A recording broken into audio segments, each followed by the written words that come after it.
Hello, and welcome. Welcome once again to the Start, Scale, and Succeed podcast. Yes, it's the only podcast that grows with you through all 7 stages of your journey as a founder. And I'm your host, Scott Ritzheimer, and you get me today in another solo episode that's going to follow up on the last solo episode we did, because I got a few questions regarding a really big piece that I just didn't talk about. And that is the whole idea in the last episode was that you should build an organization that's as big as your vision needs it to be, which is great and well and good. But then the question is, well, what is the vision? What does that actually mean? How do you decide that? And how can you get clear enough about your vision to know how big an organization you should build? And more specifically, one of the things that I talked about in the previous episode was, is it actually your vision? And that's what we're going to talk about today is what is your vision for your organization? And what we want to do is really dive into unpack what is vision, right? And there's about 1 million different definitions for this. I'm actually not going to offer another definition. Instead, I'm going to give you a question that I think is really helpful. And that question is this. If you're trying to figure out what your vision is, the question you should ask yourself is, why did or does this organization exist 50 years from now? So if we were to fast forward the tape 50 years from today, as of the recording, it is 2026, just hit 2026.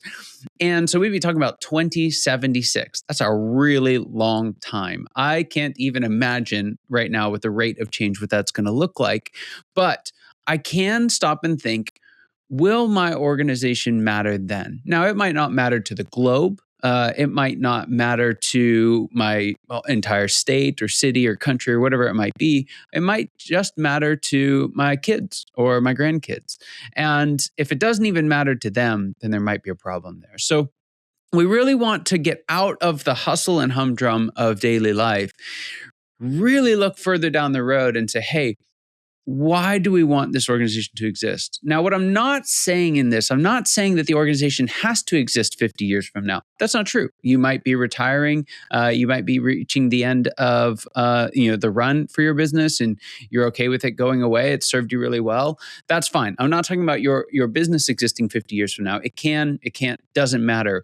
What does matter is, does the organization still matter 50 years from now? Does the impact that you're making today matter in the long run? And that opens up a whole realm of different possibilities. It really dials in on that why. Why does your organization exist? Or if we're looking 50 years from now, why did it exist? And the range of possibilities is borderline endless, right? It could be something as, what we would consider deep and meaningful as finding a cure for breast cancer. Or it could be as simple as, I want to get enough money to put my kids through college debt free. It could be something not interesting and passionate, like transforming the city through giving away $10 million annually to charities. Or it could be something internal, like, hey, I just want to prove that I can do it. Not to anyone else, not for anyone else, but I just want to prove that I can build a $10 million company or something like that. Now, that last one's dangerously close to violating the rule around these, which is the vision itself can't just be a $10 million company. Because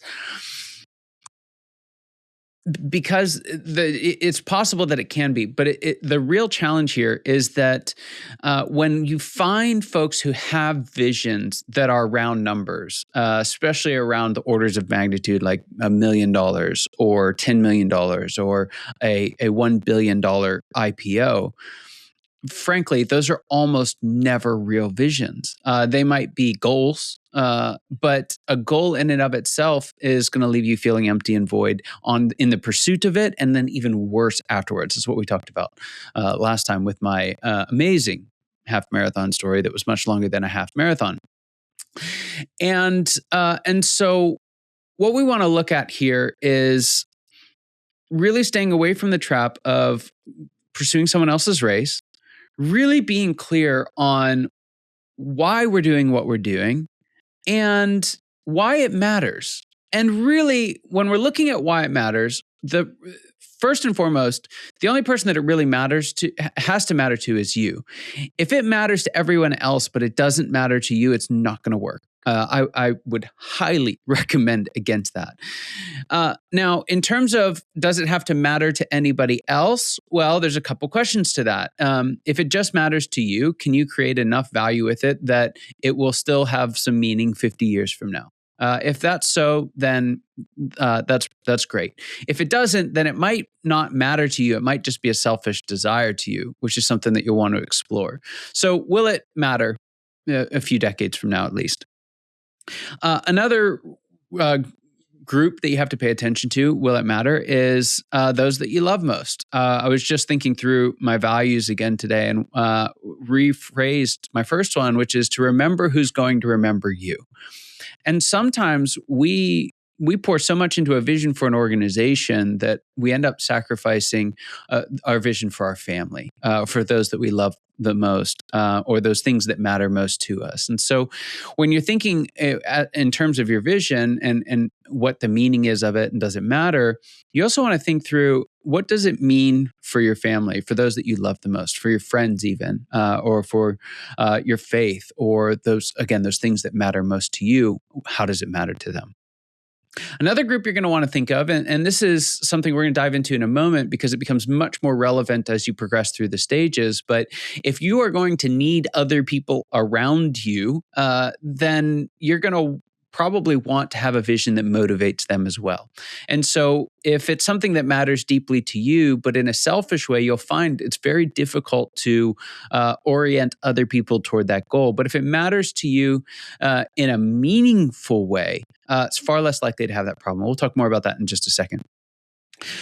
But it needs to matter to you. It needs to matter to those who are going to remember you. And it also needs to matter to those who are going to help serve you. Now, to some extent, it has to matter to your market as well, although that's not inherently true. You can serve a market for reasons that don't matter to the market at all. A good example of this would be I've just totally forgotten the name. Shoe company, Zappos, because Tony Tsai created that organization to deliver happiness. It really had nothing to do with the shoe market, but he did that really well. So it doesn't actually have to matter to your market. Other things do, though. So the market's important. It's just not as relevant to your vision. And so if you're sitting there thinking, man, I just don't know what my vision is. I thought I was clear on it. Maybe I'm not. Maybe I was clear on it, but it's not the right thing. How do you find your vision? Well, there's a handful of questions that I think are really helpful. And you can pause these, think about each one. You can write them down later. But the first question is this: what is that better way that led you to start? So if you kind of rewind the tape to, hey, why did you start this thing? For some of you, it may be, hey, I needed money. I lost my job. I did something. But you still chose to do something specific. Why? What was it that led you to believe that you could make a difference there, that you could add value there? What was that better way? Even if it was a couple layers under the surface, I'm pretty sure it was still there. So what's the better way that led you to start? Sometimes, especially in stages 3 and 4, when the chaos of life and work and organizational doings, it can get real easy to lose sight of that better way, and we lose sight of our vision. So go back to the beginning. Might be a good place to find why you're doing what you're doing. Another thing that might indicate your vision's pretty interesting, and it's actually to think through what makes you angry. And not just in your work life, not just within your team, but like, what are the big things that make you angry? What are those things that you find yourself just viscerally pushing against? Because your vision may very well be the opposite. You see this a lot in really clear visions. And for one of the things that's cool about the nonprofit world is that they do this pretty well. And so you might see someone who experiences poverty early in their life, and they know can viscerally how that feels. And they dedicate their life and their resources and their wealth to solving that. That's something that made them angry. And their vision is to rid the world of it. That's pretty cool. So think about things that make you angry. Again, not just how your team's driving you crazy, but the big things, the big moving parts in life. The next one is you're going to give years to this thing. You're going to give a lot of blood, sweat, tears, emotional energy, mental energy, physical energy. It's going to beat you up. You're going to feel rejection. You're going to have setbacks.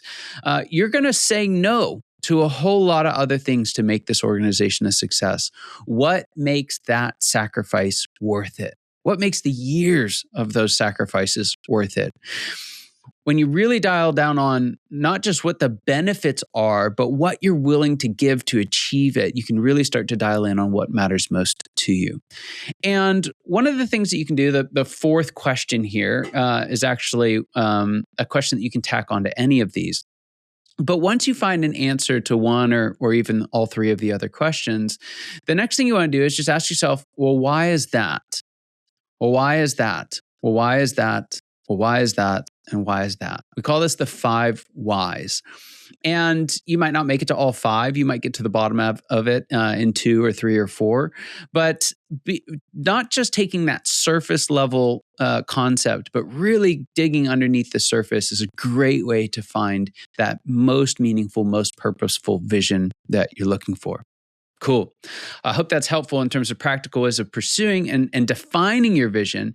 Now, what I want to do just very, very briefly, this is a kind of least you need to know moment, but one of the things we have to recognize is the way that we relate to that vision, the role that it serves in our organization, the standard for what qualifies as an effective vision, not a right or wrong, but effective. It actually changes quite a lot over the course of your journey as a founder. So in stages 1 and 2, the vision is primarily just a short-term fuel that you need. It's whatever gets you up again, whatever helps you get through the adversity, the setback, the resistance. And many times I see folks like their vision is just to make it in this stage, and that's fine. What qualifies as a great vision in stages 1 and 2 are really, what do I need to get through this? What do I need to keep going? What do I need to stay committed? What do I need to be to feel purpose in what I do? And so it's really just that short-term fuel that you need to get through what can be an immensely difficult season for a founder. After that, it starts to change a little bit. And the reason for that is that your team starts to change a little bit. Better yet, you actually start to have a team. And so what you'll see, and we've talked about this many times in the past, but in stage 3, you need to have operators around you. It's really the key insight for success in stage 3. And operators have a really interesting relationship with vision in that they don't really have it in and of themselves. There's a fun story that I like to tell. Don't have time for it now, but just suffice it to say, when you really dig in for an operator and try and get them to describe vision, it can be a real challenge. For those of you who are founders and you are operators, you'll probably recognize that in yourself as well. You might jump to, like most people do, when you ask them their vision, who are not visionaries, they'll just talk to you about what they need to do or what problems they need to solve. We want to go deeper than that with a why.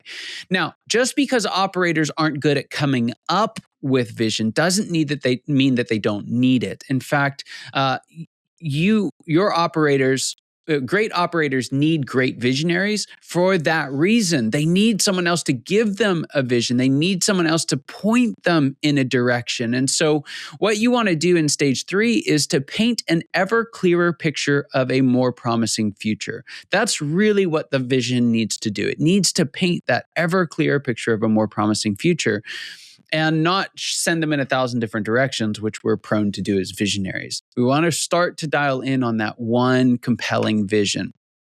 And that's going to set us up for stage 4, because if you haven't done it by stage 4, you've got a big group of people around you at this point. You've got to figure out how to make your vision matter to someone other than you.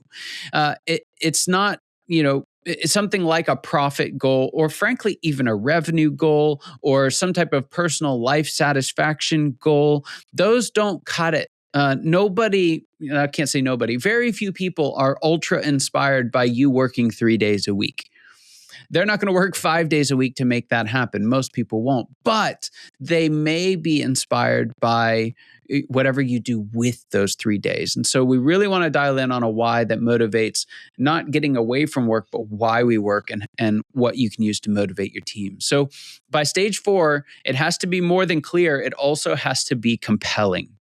And that's a really, really important point for stage 4. It's also a place where we start to question our vision quite a lot, especially if it's the wrong one. So some of you stage 4 founders listening who are really in that, man, is this it mode? Or you're really struggling with that disillusionment that we face in stage 4. A big part of the reason might be that you've got the wrong vision you're going after. And so what you want to really look at is, what is the right vision for you and are you building the right organization for it?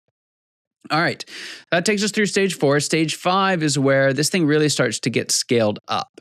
And one of the things that I see for folks in stage 5 is that they've created so much success by this point that they start to get a little bored with their vision. They start to get a little distracted by things other than their vision.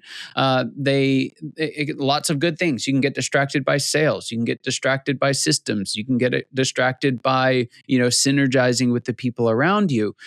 But for success in stage 5, and I wrote about this in the book that's going to come out later this year, the big question you have to ask yourself as to whether or not you should be the CEO or chief visionary officer, even better, for your organization, it comes down to this question. Do you have a vision for your organization's future? Not just for where you've been, not just for what you've achieved, but for the future. And do you have the energy to lead your team there? That's really it. That's the qualification for a chief visionary officer in an organization who is the founder, right? You've proven you've got everything else you need to get to that point. The one thing that you'll continue to have to answer for yourself, not necessarily prove to yourself, but answer for yourself is, do I have a vision for the future? Right? Are you willing to challenge the vision of the past for the vision of the future? And do you have the energy to lead your team there? If you answer no to either one of those questions, you either need to figure out how to say yes, or it's time to start looking at getting into stage 6 and handing off that role to somebody else.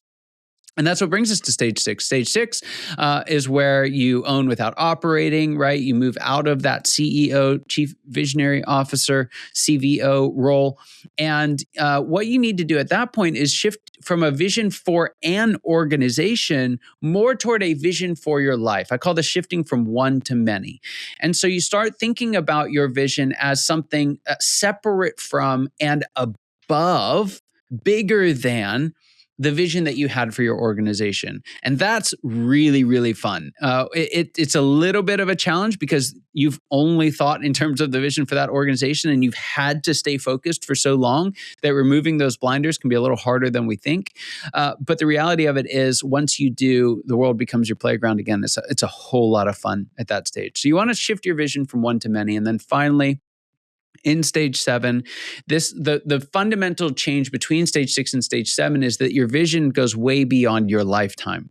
So in stage 6, you're really looking at your vision for your life. In stage 7, you're looking for a vision that extends beyond your lifetime. And one of the things I like to encourage my stage 7 folks to do is to think of and really develop and pursue and communicate a 100-year vision, something that is guaranteed to outlive you. And that's really what allows us to run with this. The proverb you've probably heard me say multiple times, but it's this for stage 7, especially when it comes to vision, is that a society grows great when old men plant trees under whose shade they'll never sit.